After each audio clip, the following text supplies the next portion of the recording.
Saudades da minha casa até PA2 Sumensa roubou-me de vocês. A Distúrbios da psicóloga fala. Maria Alice, ela diz que distúrbios da fala tem a ver com um desvio nos padrões normais da aquisição da linguagem. Quer dizer que normalmente há uma anomalia no processo da aquisição da linguagem do indivíduo.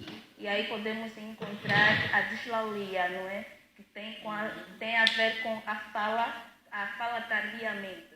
A criança começa a adquirir a capacidade de se comunicar muito tarde. E temos outras também. Ok, vamos falar também de outras. É verdade. Diga uma coisa, Marco.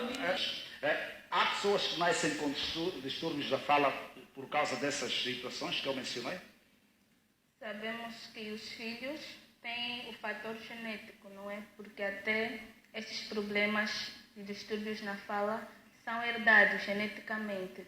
E quando o pai tem hábitos de vida ou a mãe tem hábitos de vida não muito saudáveis, como por exemplo o alcoolismo, o tabagismo, pais também muito calados ou tímidos, também no momento embrionário, pais que não têm aquela comunicação com a criança, porque como o colega estava a dizer, a partir já da fase embrionária, a criança deve ter um contato com a mãe, falar algumas palavras de carinho, enquanto que o filho está lá naquela fase intrauterina. Há quem diga que a mãe está louca, então o bebê está aí dentro e a mãe já fala, já canta. Isso não é coisa de novela, não? Não é coisa de novela, porque a nossa sociedade ainda atribui essas coisas como coisas de novela, não é para a área ocidental, países ocidentais, lá na Europa, é coisa de brancos. Mas não, nós também aqui, o povo africano, devemos manter também esta cultura de estar a falar, a comunicação deve começar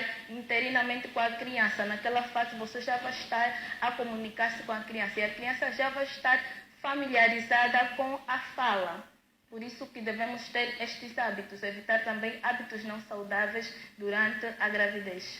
Diga, por favor. É preciso referir o seguinte, tanto aos 2 anos de idade, 3 anos de idade, há essas dificuldades, em caso de preocupação já tem que procurar, digamos, um especialista? Normalmente a fala, não é, de uma criança deve estar bem adequada até aos 6 anos, não é? Na idade escolar. A criança já deve ter um discurso bem organizado. Mas a partir dos 2 anos já tem aquelas palavras comumente que até as mães já fazem uma comparação. A filha da vizinha tem 2 anos, já fala televisão, já fala mapa, já fala palavras difíceis. Mas o meu filho que tem 2 anos, nem o papá fala, nem a mamã fala.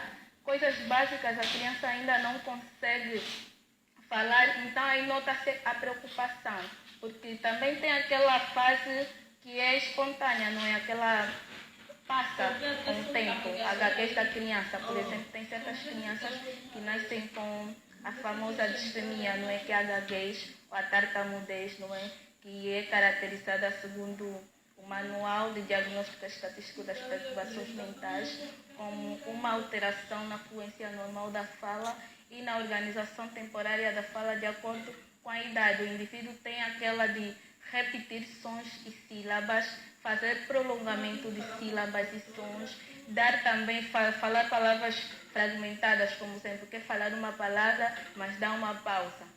Normalmente na nossa sociedade até são pessoas que sofrem muito bullying, muita zombaria, porque o fulano quer falar o L, palavras monossilábicas, e ele vai prolongar e as pessoas normalmente não sabem lidar com esse tipo de pessoas, insultam, e isso também vai prejudicar, por isso que nós os psicólogos entramos, quem vai tratar essas crianças com distúrbios da fala tem que ser uma equipa multidisciplinar. Vários médicos, cada um deles com uma especialidade. Okay.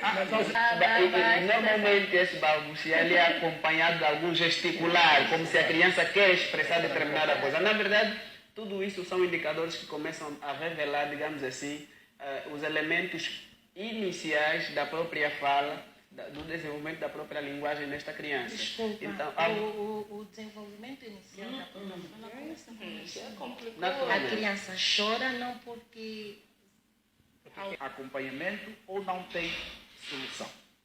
Devemos entender, Miguel, que os distúrbios da fala normalmente não tem cura, não é? Por exemplo, a gaguez. A gaguez não tem cura, mas temos alguns profissionais que vão ajudar a amenizar alguns sintomas, a diminuir o excesso dos sintomas, não é? Porque disse, segundo pesquisa, até 75% dos sintomas podem desaparecer, como também tem a fase que vai passar espontaneamente, não é? Porque o organismo próprio vai desenvolver aí mecanismos com que vai fazer com que aquela patologia desapareça. Há pessoas que, olha, eu fui gago na infância, mas depois até são cantores, são locutores, apresentadores, e as pessoas já não notam. Fala desses casos, pode naturalmente desaparecer. Pode naturalmente desaparecer, mas aí há um porém. Não se sabe, por isso que a mãe ou o pai não pode estagnar e não ir à busca da ajuda, porque não se sabe se o João é gago agora, se no futuro será ou não será, por isso que a ajuda deve ir à busca. Desculpa.